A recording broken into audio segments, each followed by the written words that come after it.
Miss Vlongo lezioni d'amore. Anticipazioni del quinto episodio. In questo episodio Ozan, lo chef del ristorante di Ozugur, si innamora di Denise, amica di Ezygi. La vede durante il picnic e cerca di parlarle, ma senza alcun successo. Denise è stata delusa dagli uomini in passato e da allora si rifiuta di fidarsi di loro. Ezygi finge di essere una donna molto impegnata e laboriosa per poter attirare l'attenzione e conquistare il dottor Serdar, ma in realtà ha perso il suo lavoro. Ozan fa visita a Denise nel suo studio legale con il pretesto di sceglierla come avvocato per i loro affari.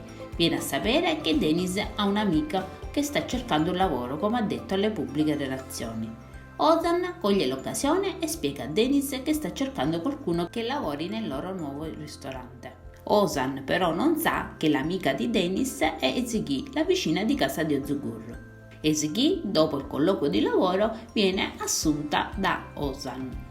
Intanto procede l'accordo fra Ozugur e Ezygi. Lui le chiede di accompagnarlo al matrimonio della sorella per compiacere la mamma, che lo vorrebbe felicemente fidanzato, e in cambio lui le assicura che grazie ai suoi consigli sposerà Serdar entro la fine dell'estate.